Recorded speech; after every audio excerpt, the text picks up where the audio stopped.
جو لوگ غریب کہلاتے ہیں نا وہ ذرا میری بات پہ زیادہ توجہ کریں. غریبوں کو سنانے لگا ہوں. غریب ذرا توجہ کریں. غسان کے بادشاہ نے اسلام قبول کر لیا اور اسلام قبول کرتے ہی وہ آئے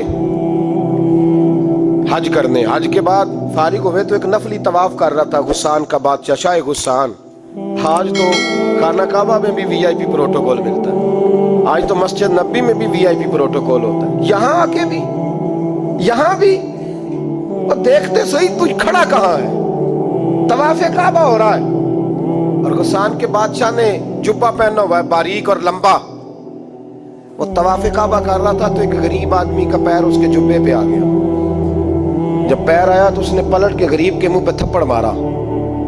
جب تھپڑ مارا تو اس غریب نے سیدنا فاروق اعظم کی عدالت میں مقدمہ کر دیا. کہا بادشاہ نے تھپڑ مارا ہے. حضرت عمر فاروق رضی اللہ تعالیٰ عنہ نے بادشاہ کو بلایا. فرمایا تو نے اس غریب کو مارا ہے؟ کہا جناب اس نے پیر رکھا تھا. تو فرمایا پیر رکھا تھا تو کیا ہو گیا؟ تو نے کیوں لمبا جبہ پہنا تھا؟ تجھے سمٹ کے چلنا چاہیے تھا. کہا میرے لیے حکم کیا ہے؟ حضرت عمر کہنے لگے یہاں اسے رات میں راضی کر لے ورنہ صبح اسی جگہ اسی کونے میں خانہ کعبہ کے سائے میں وہ غریب تیرے منہ پہ تھپڑ مارے گا اور تجھے تھپڑ کھانا پڑے گا.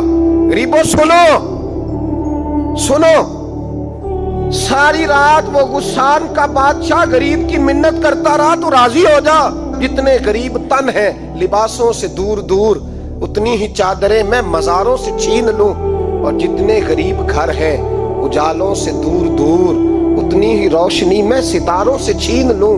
اتنی تو ہمتیں ہو میری کم سے کم بلند کہ شاہوں کے تاج فقط اشاروں سے چھین لوں.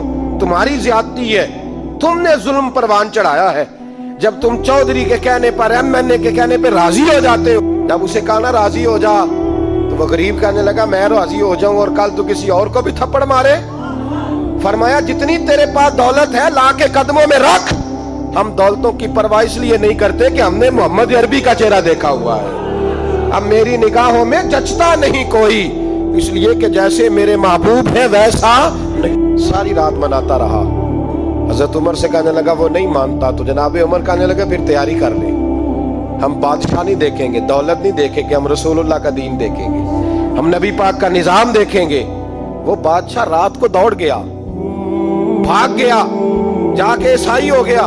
لوگوں نے کہا اتنا قیمتی آدمی عمر نے ضائع کر دیا. فرمایا چپ کرو, میں نے کوئی چیز ضائع نہیں کی, میں نے تو اپنے رسول کا دین بچا لیا ہے. کوئی شے ضائع نہیں ہوئی.